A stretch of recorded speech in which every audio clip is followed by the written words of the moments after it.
안녕하세요. 노무법인 이상 김지영 노무사입니다. 오늘은 저희 사무실에 찾아주셨던 한 아드님의 사례 소개해드리고자 합니다. 이 아드님의 아버님께서 모 자동차 회사에서 도장부서에서 30년 정도 근무를 하시고 퇴직을 하셨는데 최근에 불행하게도 백혈병 진단을 받으셨어요. 그래서 급성 골수성 백혈병을 진단을 받으시니까 이제 아드님께서 이제 여기저기 알아보시다가 백혈병도 산재로 보상을 받을 수 있다라는 말을 들으신 모양이에요. 그래서 요 아드님 마음으로는 아버님 위해서 뭐라도 해드리고 싶으니까 이제 산재 대신해서 신청해 드리려고 이것저것 이제 준비하고 알아보다 보니 이걸 뭘 준비해야 될지도 너무 막막하고 어떻게 해야 될지를 모르겠다, 좀 도와달라라면서 찾아오셨어요. 그래서 오늘은 요분 사례에서처럼 암에 걸리신 분들 중에서 산재 보상 받을 수 있는지 궁금하신 분들 많이들 계실 텐데요. 이런 분들 위해서 준비했습니다. 직업성 암을 산재로 인정받기 위해서 준비해야 할 것들 오늘 함께 살펴보겠습니다. 우선 백혈병과 아버님의 업무와 간의 관련성을 밝혀야 합니다. 즉 아버님께서 이제까지 수행해 오신 도장 업무가 어떤 유해 물질에 노출될 수 있는 작업인지, 그리고 그 물질이 특정 암을 유발할 수 있는 어떤 발암 물질에 해당하는지 여부를 근로자 측에서 증명을 하셔야 돼요. 이 과정 4가지 단계로 정리해서 한번 설명드려보겠습니다. 우선 아버님께서 평생 수행해 오신 업무가 무엇인지를 알아야 합니다. 그런데 이제 아버님께서 위독하시다 보면 이제 본인이 어떤 업무 수행했는지 잘 진술하실 수 없는 경우가 있으세요. 이제 이런 경우에는 아버님이 같이 이제 평생 근무해 오신 그 직장의 동료들 찾아가셔가지고 진술 한번 들어보시는 것도 아주 좋은 방법이 될 수 있어요. 이제 평생 같이 같은 환경에서 근무해 오신 직장 동료분들이기 때문이죠. 이제 이분들한테 어떤 거 중점적으로 여쭤보셔야 하냐면 아버님께서 평생 수행해 오신 업무가 뭔지 그 구체적인 업무 내용 여쭤보셔야 하고요. 그리고 그 업무를 몇 년 동안 수행을 하셨는지 여부 확인하셔야 되고, 만약에 중간에 부서가 바뀌셨으면 어떤 부서에서 몇 년 동안 근무를 하셨는지 정도 그것도 같이 확인을 하실 필요가 있으시고요. 그리고 업무 수행 도중에 어떤 유해물질에 노출이 되었는지도 여쭤보세요. 그리고 뭐 특정 보호 장구 있죠, 마스크 같은 거, 그런 거 착용하고 이제 작업하셨는지 이런 거 중점적으로 좀 확인해 보셔야 하고요. 이때 좀 유의하셔야 될 점은 아버님과 같이 같은 환경에서 오랫동안 근무를 해오신 동료분들이시잖아요. 그러다 보니까 본인이 어떤 유해물질에 노출이 되었는지 좀 간과하거나 과소평가를 할 수 있는 여지가 조금 있어요. 왜냐면 사람이 어떤 환경에 익숙해지다 보면 그게 이제 되게 독한 물질이라고 해도 그냥 뭐 그러려니 하게 되는 부분들이 있잖아요. 그래서 그런 부분 조금 유의하셔야 되고, 그리고 이제 작업 환경 같은 경우는 과거에서 현재로 오면 올수록 점점 더 좋아질 수밖에 없는 그런 부분들이 있잖아요. 아무래도 산업안전보건에 대한 경각심이 점점 이제 높아지고 법도 관련해서 이제 정비가 되고 그러니까요. 예, 그렇다 보니까 아버님들께서 최근 작업 환경, 즉 좋아진 작업 환경 위주로 설명을 해주실 수도 있어요. 그 과거, 즉 열악했던 작업 환경에 대해서 설명 들으시는 것도 아주 중요하기 때문에 그 부분 중점적으로 좀 확인해 주시면 좋겠습니다.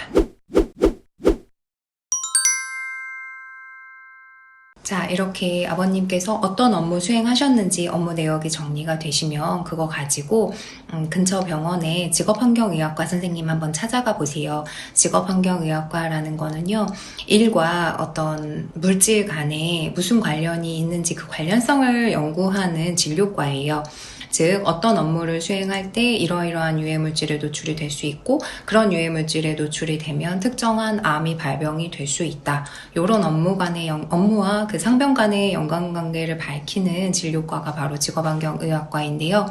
그래서 찾아가셔가지고 우리 아버님 이러이러한 업무 평생 수행해 오셨고 이런 유해물질에 노출이 되셨을 것이 좀 의심이 된다. 이것도 산재가 되느냐라고 한번 상담 받아보시면 의사 선생님께서 아주 친절하게 대해 이것저것 설명해 주실 거예요. 예컨대 아까 상담 사례 소개시켜 드렸던 그 사례에서도요, 아버님께서 이제 평생 도장 작업을 수행하셨단 말이죠. 도장 작업이라는 건 이제 스프레이 같은 걸로 이렇게 페인트 칠하는 그런 작업을 말하거든요. 그러니까 페인트 칠이니까 당연히 페인트를 사용하게 되잖아요. 그리고 페인트에는 희석제로 시너라는 화학 물질이 들어가요. 그 시너의 주 성분을 이루는 게 바로 벤젠이에요. 이 벤젠이 굉장히 위험한 물질로 많이 알려져 있죠. 따라서 그 백혈병이 산재로 인정받기 위해서는 그 벤젠과 백혈병 간에 어떤 관련성이 있다. 벤젠으로 인해서 백혈병이 유발이 된다라는 업무 관련성을 증명을 해야 산재가 되는 거거든요. 그러니까 이런 식으로 어떤 업무 수행하셨는지 구체적으로 이제 직업환경의학과 선생님한테 설명하신 다음에 산재 승인 가능할지 조금 도움 받아보시는 방법도 추천드립니다. 이제 세 번째로 이제 그 구체적으로 어떤 물질을 아버님이 평생 사용해 오셨는지 그 물질에 관한 자료를 조금 준비를 하셔야 돼요. 산업안전보건법상 그 사업주는 사업장에 유해물질을 사용하게 될 경우에는 그 유해물질이 무엇인지 그 물질에 대한 정보를 비치를 하고 게시를 해야 돼요. 이거를 물질안전보건자료라고 하거든요.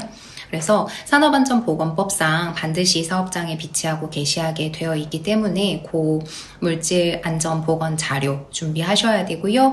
그리고 이 유해화학 물질을 사용하는 사업장 같은 경우에는 꼭 작업환경 측정을 받아야 돼요.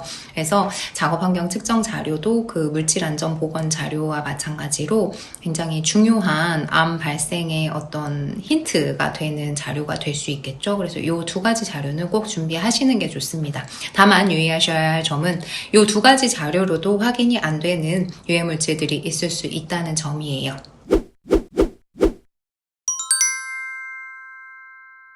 마지막으로 이제 산재 신청하시기 전에 그 어떤 소견서 좀 받으실 필요가 있어요. 아까 직업환경의학과 선생님 찾아가셔가지고 상담 한번 받아보라고 말씀드렸잖아요.